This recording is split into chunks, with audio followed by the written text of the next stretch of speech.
Baik, bismillahirrahmanirrahim. Assalamualaikum warahmatullahi wabarakatuh. Salam sejahtera buat kita semua. Om Swastiastu, Namo Buddhaya, salam kebajikan. Kawan-kawan yang berbahagia, di hari ini yang sangat cerah ini kita kedatangan tamu dalam program Amira, Alumni Bicara. Dan tamu kita kali ini adalah tamu yang sangat spesial. Karena tamu ini adalah salah satu alumni terbaik kami, baik di Diklat PIM 3 atau PK maupun di PKN 2. Baik, saya perkenalkan dahulu. Nama beliau adalah Cokorda Istri Ratih Kusuma Widyaningsih, atau yang kami selalu panggil dengan Mbak Ratih di hati kami. Karena beliau inilah salah satu alumni yang selalu menjadi bagian tak terpisahkan dan membantu kegiatan-kegiatan di Puslatbang KDOD. Mbak Ratih, Pak Rahmat. Terima kasih sudah berkenan hadir di acara ini. Terima kasih banyak atas kedatangan Mbak Ratih. Baik, Mbak Ratih,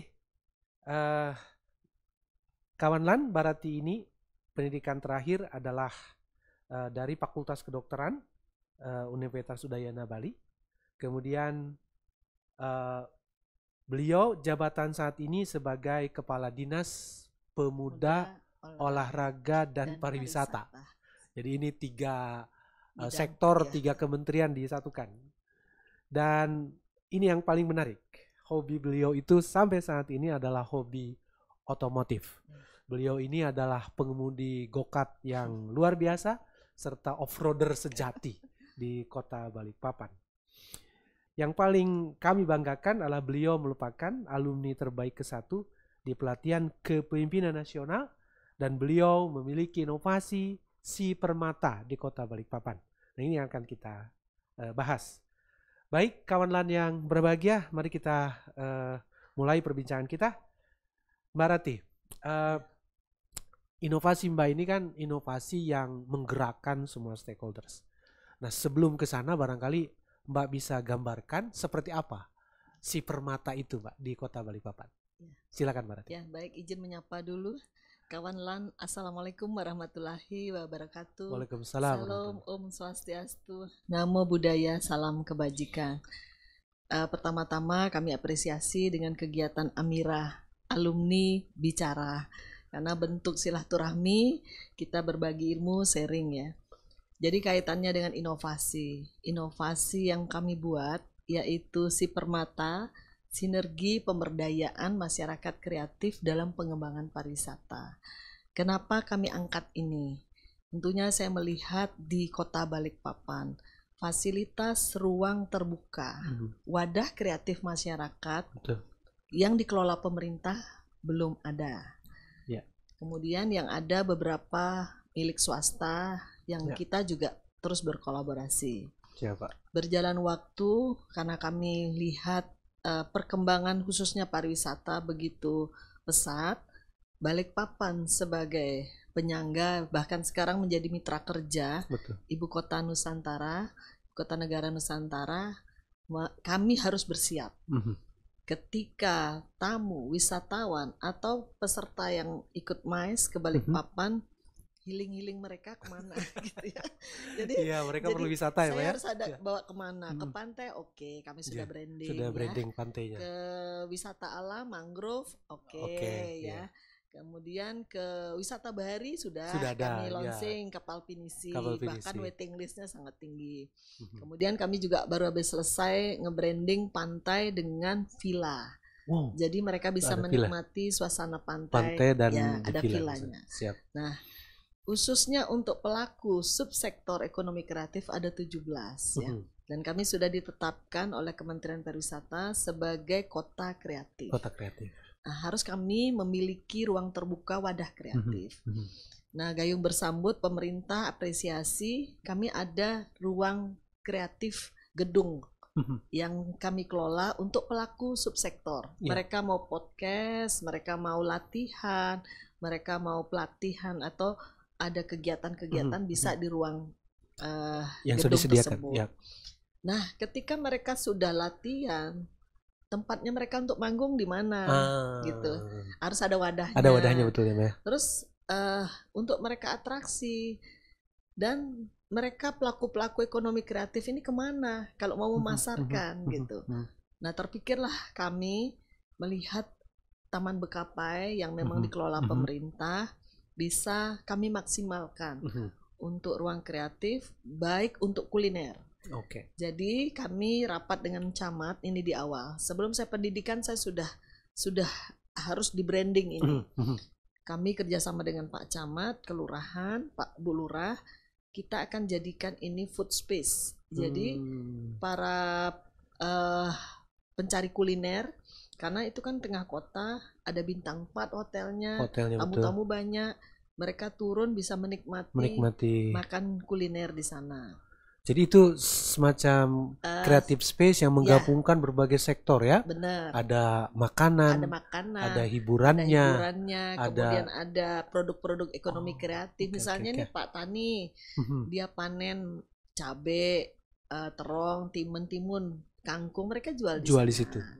Kemudian Bulog, Bulog juga ikut, dia ada beras dan lain-lain, minyak, gula bisa. Kemudian dengan instansi terkait seperti Dinas Kesehatan, mereka ada pemeriksaan kesehatan gratis.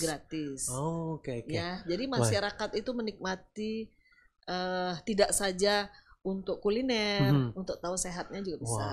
Kemudian juga dengan instansi terkait seperti nantinya dengan Dinas Perpustakaan, mereka ada mobil keliling di situ juga ya Mbak? Ya, nanti stay. Waduh. Itu ada ini menggabungkan semua. Jadi rame bisa menikmati di sana. Itu lokasinya itu di Taman Bekapai yang dekat hotel Novotel ya Mbak ya? Di depan itu? Ya. Jalannya ditutup nanti? Kalau pagi ditutup, pada saat kita ada acara senam, atraksi, jam 6 pagi sampai jam 11 kita tutup. Kalau malam ditutupnya dari habis maghrib sampai jam 12. Dan itu semua yang tadi Mbak ceritakan itu berarti di sepanjang jalan itu ada tempatnya begitu ya? Kalau yang senam para petani itu hari Minggu pagi. Jadi ini si Permata ini seperti menyediakan space yang bisa mengintegrasikan berbagai kreativitas Mbak ya, pelaku ekonomi kreatif. Ada 17 subsektor itu ya Mbak ya. Oke, luar biasa. Mau kria, mau yang fashion gitu. Dan itu tempat kami akan mural jadikan street fashion. Oh, street fashion. Ya, nanti ada. Ya. Wah, ini kami menunggu ini street fashion. Ini kan yang mengerjakan Dinas Pertanahan. Siap. Wah, luar biasa Mbak Rati ya.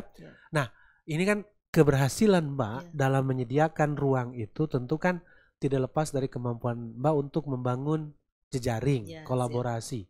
Kan ini semua sektor nih. Tadi yang Mbak kata Dinas Perpustakaan, Dinas Kesehatan, kemudian pertanian dan lain-lain.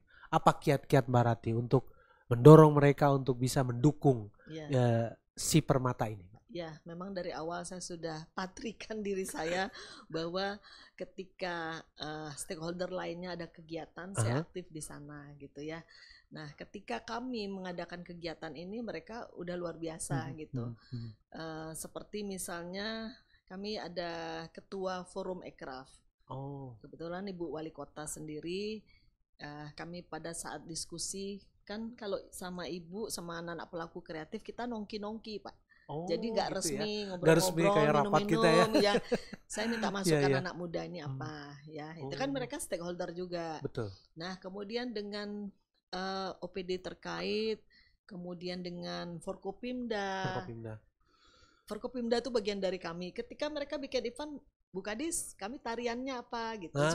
Sudah menjadi bagian dari kami gitu Pak. Ya, jadi baik TNI, baik AU, semua kedatangan mereka ada acara apa itu sudah bagian dari kami untuk entertain kegiatannya, sehingga ketika kami ada kegiatan mereka langsung mendukung begitu ya, menutup jalan dan lain, karena tahu sudah bahwa apa yang dibuat jadi gitu bermanfaat gitu ya. Iya, berarti luar biasa. Itu yang kita kuatkan komunikasi ya kuncinya di situ ya, kali komunikasi, kolaborasi itu yang saya kuatkan. Ketika beliau ada acara kami sudah terdepan, sudah Pak izin, udah penyambutan sudah, tarian sudah, oke, ini gitu. Wah, luar biasa. Ya, sudah bagian dari Dan menariknya ini kan Mbak Rati ini menggagas inovasi yang tidak hanya bagi birokrasi ya, Ya. bagi pemerintah kota, tapi juga seluruh Ya. stakeholders. Ada dari kepolisian, TNI, masyarakat. Ya. Nah, terutama di masyarakat, Mbak. Ya. Ya, kiat-kiat apa Mbak Rati membangun dengan masyarakat? Kan banyak nih. Ya. Ada pemuda-pemuda kreatif, Ya, benar. ada juga penjual-penjual makanan kaki lima. Ya. Gimana nih Mbak membangun Ya. bisa nyambung dengan mereka? Ya, saya gini. Ketika mereka mengadakan kegiatan, Mhm.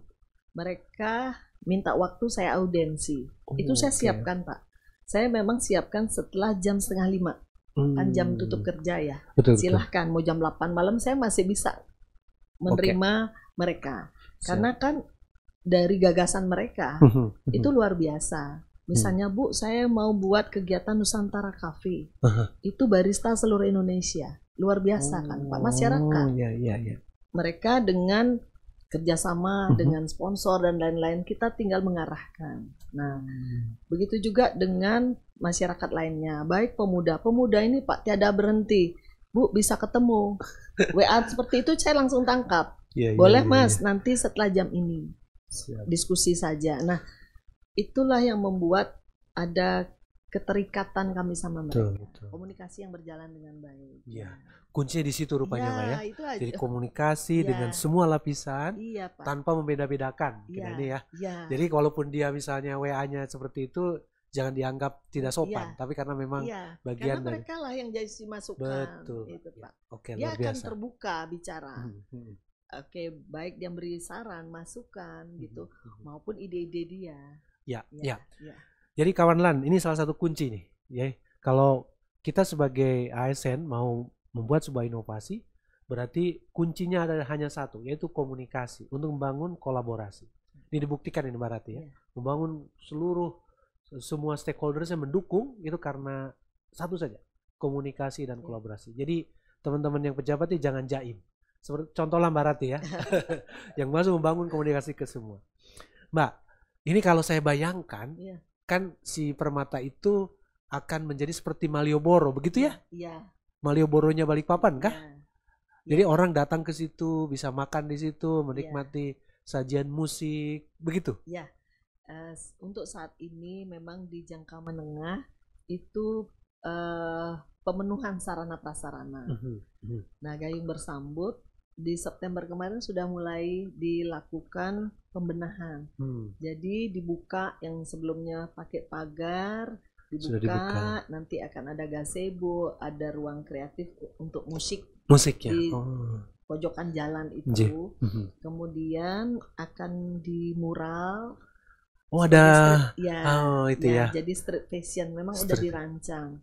Itulah yang membuat ruang ini harus menjadi bagian daripada masyarakat gitu. Oke. Dan sudah ada surat keputusan wali kota pengelolaannya Dinas Pemuda Olahraga dan Pariwisata, sehingga masyarakat atau siapapun yang akan membuat kegiatan di sana silahkan melalui kami akan fasilitasi.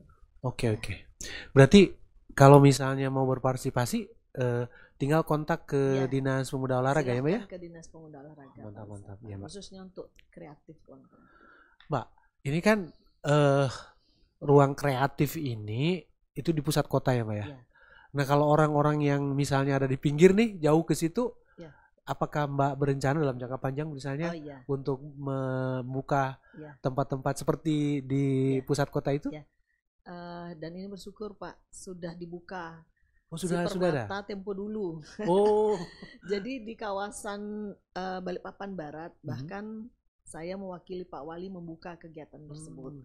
Di mana di kawasan Balikpapan Barat, daerah bonsai, orang nyebutnya daerah bonsai Pak, itu ada kawasan wisata seperti ini dengan konsep tempo dulu. Jadi makanan yang mereka sajikan di sana makanan tempo dulu. Makanan tempo dulu. Jadi pada waktu saya hadir di situ, saya lihat memang konsepnya sudah matang, Pak. Rupanya dari LPM, kelurahan, kecamatan, dibantu dengan dinas UMKM dan koperasi, dengan membantu untuk tenan-tenannya itu. Tapi kan kayaknya kalau yang Balikpapan Tempe dulu belum terintegrasi ada ekonomi kreatifnya, maksudnya musik, fashionnya. Nanti Ya. Mbak bisa kembangkan Ya. juga di sana ya? Ya, nanti ada sportnya Pak, ada olahraganya, kemudian ada seni pertunjukannya. Karena Iya, mereka iya, juga iya. nantinya menutup jalan. Sama Jadi ya. ada ruang Ya. kreatifnya di situ. Oke. Ya. Setelah di Balikpapan Barat, Kami geser Di- ke Balikpapan Selatan, Selatan. Taman 3 Generasi. Teman di Ya, generasi itu Mbak yang ya? sedang di branding sama Dinas Lingkungan Hidup Mhm, mhm, dan bekerja sama juga dengan Dispora mhm. kaitannya dengan ruang kreatif tersebut. Iya. Jadi untuk saat ini kegiatan-kegiatan kami Mhm. kan banyak di dom Pak, Oh, ya, yang dom yang besar. besar itu ya? Ya. Nah, saya besok akan membuka kegiatan gerak jalan kreatif. Mhm. Kami akan mainkan di Taman 3 Generasi supaya Oh. masyarakat mengenal. Iya, iya, Jadi iya. mereka kreativitasnya silahkan di Taman 3 Generasi ini. Mhm. Ya, mungkin balik kanan, maju jalan, nah semua mainnya di situ. Oke. Mbak, ini kan perlu marketing saya Iya, kira ya, iya. supaya branding tadi yang sudah Mbak buat, baik itu di Iya. Taman Bekapai, kemudian ada di Balikpapan Barat, Taman 3 Generasi itu nanti bisa apa istilahnya diketahui oleh publik, oleh Iya. netizen. Netizen akan tahu, "Wah, Balikpapan punya 3 spot yang Iya. menarik didatangi." Gimana strategi marketing, Mbak? Ya, dalam strategi marketing ini kami memang beberapa melalui media sosial. Mhm. Kemudian yang kedua, kami ada acara kerjasama dengan media seperti talk show. Saya akan aktifkan, Siap, ya siap. kan. Jadi temanya apa akan diangkat, kami akan gandeng dinas lain ataupun stakeholder lainnya untuk kami kolaborasi. Siap, siap. Tuh. Kemudian selain itu juga beberapa video-video konten kami digerakkan oleh para duta-duta wisata ini. Kan mereka anak muda, Pak. Oke. Mereka, saya selalu ingatkan, kamu kalau tugas Ya. di satu tempat, tolong promosikan.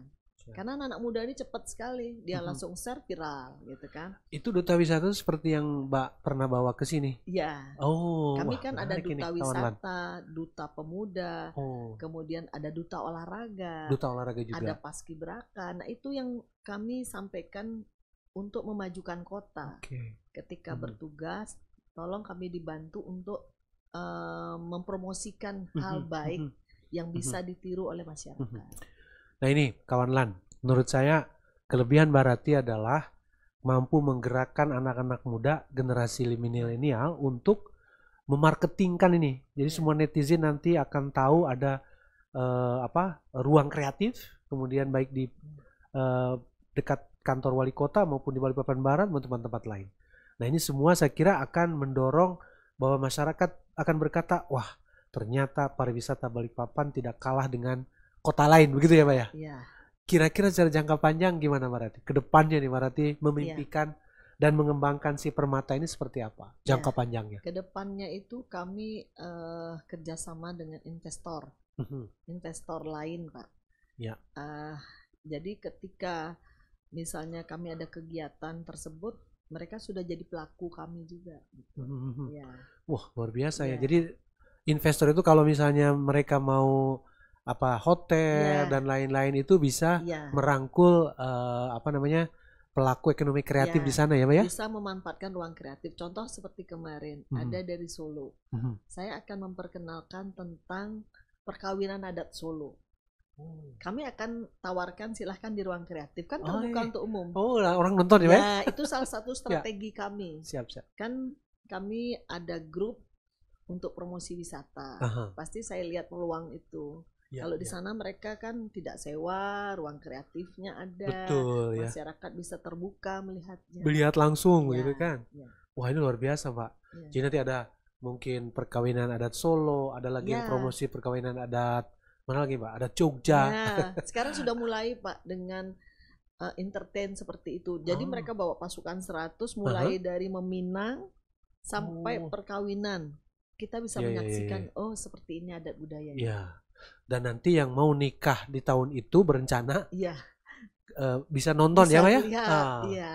Ya Mbak, berarti kan jangka panjang ini pemerintah sepertinya Mbak itu akan menarik investor. Jadi nanti akan terjadi kolaborasi yang tidak hanya pemerintah kota yang dominan, tapi juga seluruh pentahelik yang tadi bisnis. Nah, bagaimana kiatnya nih Mbak, komunikasinya? Akan seperti apa nih strategi membangun kolaborasi jangka panjang nih, Mbak. Iya. Untuk mendukung Balikpapan sebagai kota kreatif. Iya, kami menangkap peluang itu dari teman-teman sendiri ya, sebagai pelaku. Kemudian ketika ada event, misalnya ini mau ada event Nusakraf, timnya sudah datang dari Jakarta. Dia menjelaskan, saya juga memanfaatkan waktu menjelaskan juga apa yang kami punya gitu, sehingga nantinya bisa berkolaborasi. Ya. Oke. Lagi-lagi kolaborasi kuncinya ya, Mbak ya? Iya, siap. Tadi komunikasi, kolaborasi lah. Iya. Mbak, kami ini sangat kagum sama Mbak Rati ya. Mbak Rati di hati kami. Kegiatannya bisa bertumpuk seharian begitu. Jaga punya hobi nih. Apa kiat-kiat yang mengelola Mbak Rati ini membagi waktu untuk keluarga, membagi waktu untuk karir ini ya, pekerjaan, juga hobinya bisa otomotif, ini boleh cerita sudah Pak? Jadi semua itu kan karena suka ya Pak ya. Baik pekerjaan, baik hobi ya. Jadi saya kaitannya dengan hobi, mungkin itu salah satu spirit ya. Ketika misalnya ada waktu, tapi tetap saya utamakan kerjaan, keluarga. Ketika ada waktu luang dan atas izin baik pimpinan, karena kami masih dalam tanggung jawab gitu ya. Jadi saya manfaatkan waktu itu untuk balapan ya. Misalnya ada balapan di Samarinda. Oh, habis rapat pariwisata geser. Wah, langsung ikutan. Nah, itu apa yang terjadi? Motivasi itu kuat. Semangat itu kuat, Pak. Mendorong ya, karena hobi sudah tersalurkan gitu. Ya. Setelah itu kembali lagi ke aktivitas biasa. Nah, cuman yang keluar daerah perlu waktu, itu yang sedikit kami kurangi. Ya, begitu misalnya, Pak ya. Kalau balapan di luar, H-1 harus datang, cek mobil, balapan besok. Nah, perlu waktu panjang, saya gitu ya. Sementara dulu. Baik Mbak Rati. Saya lihat Mbak Rati ini mungkin kuncinya itu satu, kawan LAN, yaitu mencintai pekerjaan beliau. Benar. Betul ya Pak ya? Iya. Mbak Rati itu begitu menikmati untuk bisa koordinasi, kolaborasi, kesana kesini, membangun, ngobrol dengan si A, ngobrol si B, dari berbagai kalangan. Itu kayaknya ya Mbak? Iya, benar sekali, itu yang saya terapkan Mbak. Jadi mencintai pekerjaan. Iya. Karena katanya kan, if you love your work, you never you never got a job. Kalau Anda mencintai pekerjaan, maka Anda sepertinya tidak pernah bekerja. Maksudnya pekerjaan itu menjadi bagian dari hidup Mbak Rati ya. Dan ikhlas. Kuncinya ikhlas kawan LAN. Jadi Mbak Rati ini pertama menurut saya kelebihan dari si kepimpinannya ini luar biasa, bisa membangun jejaring dan komunikasi kuncinya. Yang kedua, cintailah pekerjaannya. Ya. Mbak, ini kan Mbak ini ikut PIM 3 di sini, PIM 2-nya di sini ya Mbak ya. Kira-kira kalau Mbak bisa memberikan semacam dalam tanda petik nasihat atau masukan buat kawan-kawan LAN yang sedang meniti karir mungkin sebagai pengawas, administrator, agar karirnya bagus, juga keluarganya terbina dengan bagus, seperti apa kira-kira? Jadi pada intinya ketika kita diamanahkan sebagai ASN, mengikuti pendidikan, kadang-kadang tanda kutip malas gitu, rasa ada saya buang itu semangat gitu. Semangat ya. Jadi positif kami tuangkan di situ. Karena kalau sudah ragu-ragu, bawaannya nanti terus seperti itu. Saya selalu bawa seperti itu, semangat gitu, saya pasti bisa. Itu yang membuat Mbak Rati setiap pagi itu update. Bapak Ibu jangan lupa absen pagi ini linknya. Gitu ya Pak ya. Iya. Membangunkan yang lain gitu kan untuk berolahraga. Betul. Ya, karena itu satu kata saya harus memberikan semangat. Gitu. Iya.